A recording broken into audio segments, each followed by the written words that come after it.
మన దేశంలో one nation one election, దేశం అంతటా కూడా ఒకేసారి పార్లమెంటుకి, ఆయా రాష్ట్రాల అసెంబ్లీలకి కనుక ఎలక్షన్స్ జరిగినట్టయితే చాలా అడ్వాంటేజెస్గా ఉంటుంది, చాలా ఉపయోగాలు జరుగుతాయి అని చెప్పేసి కొంతకాలంగా ఒక డిస్కషన్ నడుస్తుంది. భారతీయ జనతా పార్టీ అలాగే ఎన్డీఏ కూటమిలో ఉన్నటువంటి అనేక పార్టీలు ఈ ఐడియాని పూర్తిగా మద్దతిస్తున్న సందర్భంలో అటు కాంగ్రెస్ పార్టీ కానివ్వండి, యూపీఏలో భాగస్వాములైనటువంటి కొన్ని పార్టీలు ఇంకా దాని మీద ఒక క్లియర్గా డెసిషన్ చెప్పలేకుండా ఇంకా తర్జన పడుతున్నట్టుగా మనకు తెలుస్తుంది. అయితే మెజారిటీ ఆఫ్ ద కంట్రీలో ఉన్నటువంటి పార్టీలు, నేషనల్ పార్టీలు కానివ్వండి, ప్రాంతీయ పార్టీలు కానివ్వండి, వాళ్ళకి దీని మీద కొంత అవగాహన వస్తున్నట్టుగా, ఎక్కువ మంది వన్ నేషన్ వన్ ఎలక్షన్ అనే భావానికి సబ్స్క్రైబ్ అవుతున్నట్టుగా మనకు తెలుస్తుంది. ఈ నేపథ్యంలో ఇవాళ జనసేన పార్టీ అధ్యక్షులు, మన రాష్ట్ర ఉప ముఖ్యమంత్రి వర్యులు శ్రీ పవన్ కళ్యాణ్ గారు చెన్నై వెళ్ళారు. చెన్నైలో దీని మీద జరిగినటువంటి ఒక చర్చా కార్యక్రమంలో పాల్గొన్నారు. వన్ నేషన్ వన్ ఎలక్షన్ వల్ల జరిగే ఉపయోగాల గురించి తెలియజేశారు. ఎందుకు దానికి మద్దతు ఇవ్వాలో అందరికీ అర్థమయ్యేలాగా ఎక్స్ప్లెయిన్ చేశారు.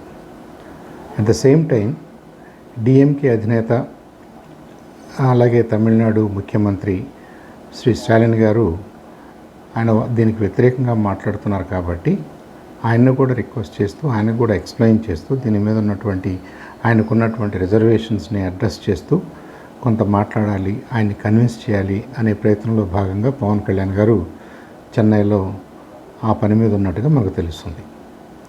అయితే ఒక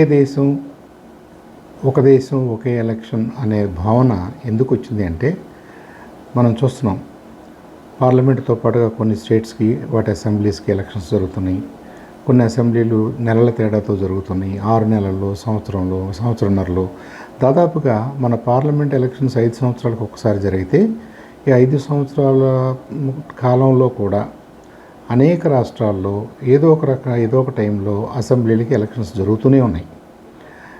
ఇది కొన్ని ఇబ్బందులకు దారితీస్తుంది. అది కాకుండా ఒకేసారి మనం ఎలక్షన్స్ పెట్టుకోగలిగితే దానివల్ల వచ్చే అడ్వాంటేజెస్లో కొన్ని అడ్వాంటేజెస్ చూద్దాం.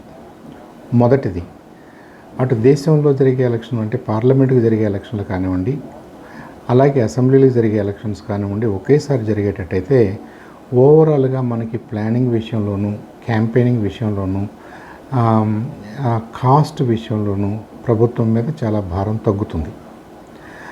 ప్రభుత్వం ఉపయోగించాల్సినటువంటి సెక్యూరిటీ ఫోర్సెస్, అడ్మినిస్ట్రేటివ్ ఫోర్సెస్, అలాగే ఆ రోజు ఎలక్షన్ రోజు కావాల్సినటువంటి మరి చాలా స్టేట్స్లో ఉపాధ్యాయులనే వాడతాం కాబట్టి మనం ఆ ఉపాధ్యాయులందరూ కూడా ఈ పనిలో నిమగ్నం అవుతున్నారు కాబట్టి మరి లక్షల సంఖ్యలో మనం ఉపయోగిస్తున్నటువంటి మ్యాన్ పవర్ని రిపీటెడ్గా వాడకుండా ఒకే సందర్భంలో లోక్సభకి, అసెంబ్లీలకి కనుక ఎలక్షన్ జరిగినట్టయితే మనకి మ్యాన్ పవర్లో కూడా కొంత సేవింగ్స్ ఉంటాయి. ఇకపోతే ఈ పాలసీ ఒక అసెంబ్లీ ఎలక్షన్లో లేదా ఒక పార్లమెంట్లో మనం ఓటేసిన తర్వాత మన రాష్ట్రం లేదా ఆయా రాష్ట్రాలు కేంద్రంతో కలిసి పనిచేయాలి కాబట్టి ఇటు స్టేట్లో ఉన్నటువంటి మ్యాండేటు, అటు దేశంలో వచ్చినటువంటి మ్యాండేటు రెండు కూడా కలిసి పనిచేయటానికి, 5 సంవత్సరాల పాటు పనిచేయటానికి బాగా ఉపయోగకరంగా ఉంటుంది. అలాగే మనకి మోడల్ కోడ్ ఆఫ్ కండక్ట్ అని ఒకటి ఉంది. ఈ మోడల్ కోడ్ ఆఫ్ కండక్ట్ ఏంటంటే, ఎప్పుడు ఏ ఎలక్షన్ జరిగినా అటు స్థానిక సంస్థలకు కానివ్వండి, అసెంబ్లీకి కానివ్వండి, పార్లమెంట్కి కానీ ఎలక్షన్స్ జరిగినప్పుడు మనం ఆ నెల రోజుల పాటు స్కెడ్యూల్ రిలీజ్ చేసిన దగ్గర నుంచి ఎలక్షన్ రిజల్ట్స్ వచ్చేంత వరకు కొన్ని కార్యక్రమాలు చేయకూడదు, గవర్నమెంట్కి సంబంధించిన కార్యక్రమాలు కూడా చేయకూడదు, గవర్నమెంట్ కొత్తగా డెసిషన్స్ తీసుకోకూడదు, గవర్నమెంట్ కొత్త విధానపరమైనటువంటి ఆలోచనలు ఏమీ చేయకూడదు, అనౌన్స్ చేయకూడదు అనేది కొన్ని కండిషన్స్, రిస్ట్రిక్షన్స్ ఉండటం వల్ల ఈ రిపీటెడ్గా డిఫరెంట్ సైకిల్స్లో వస్తున్న ఎలక్షన్స్ దాని ద్వారా మనం ఇంప్లిమెంట్ చేస్తున్నటువంటి, మనం అనుసరిస్తున్నటువంటి మోడల్ కోడ్ ఆఫ్ కాండక్ట్, ఈ రెండు కలిపి ఆయా ప్రాంతాల్లో గవర్నమెంట్ని ఒక స్తబ్దత స్టేట్లో పడేసే అవకాశాలు ఎక్కువగా పడేస్తున్నాయి.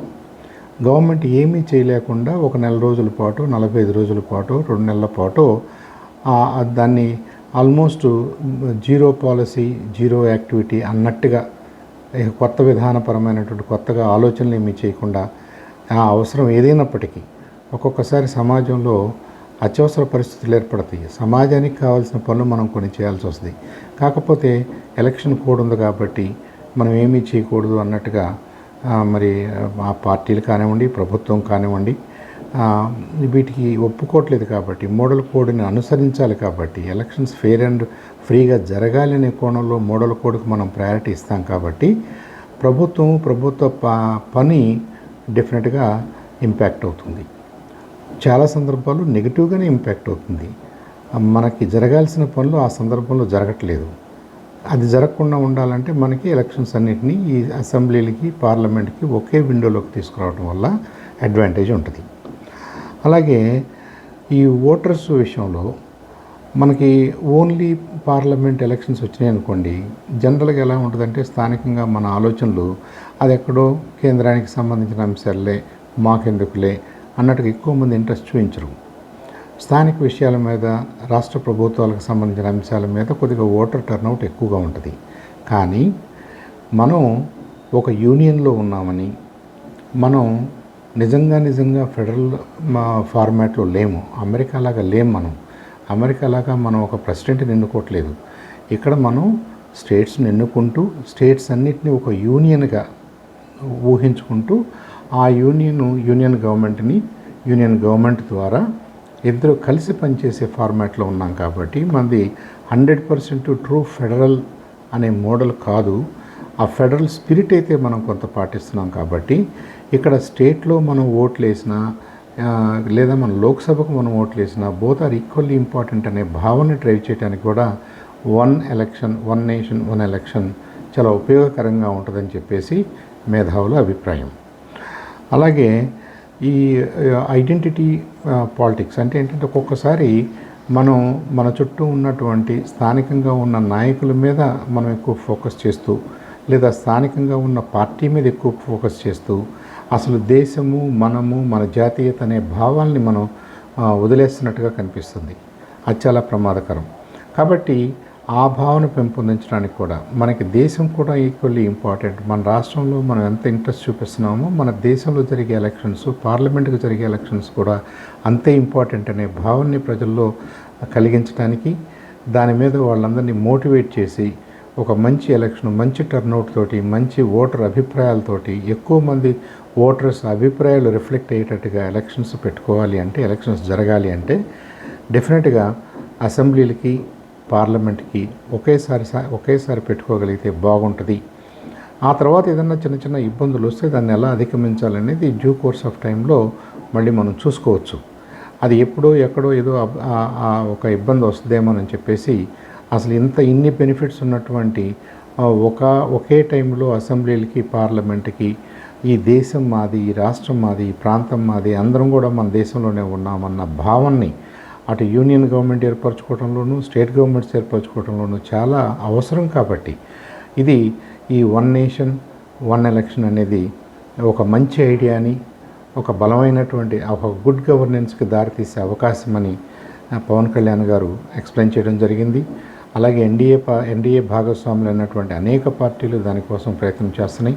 భారతీయ జనతా పార్టీ దానికోసం ప్రయత్నం చేస్తుంది.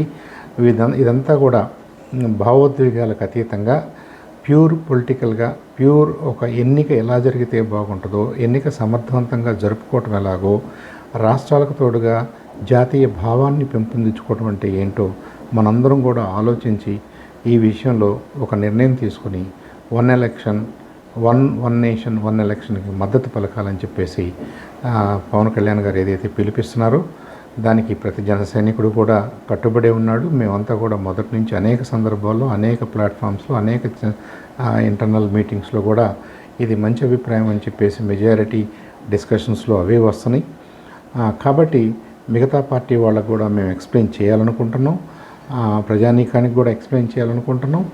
అందరం కూడా దీని మీద చక్కగా చర్చించుకుని ఆలోచించి ఆయా పార్టీల్ని మనం ప్రభావితం చేసి ఓవరాల్గా one country, one nation, one election వైపు మనందరం నడిస్తే బాగుంటుందని చెప్పేసి మీ అందరికీ కూడా విజ్ఞప్తి చేసుకుంటూ ధన్యవాదాలు.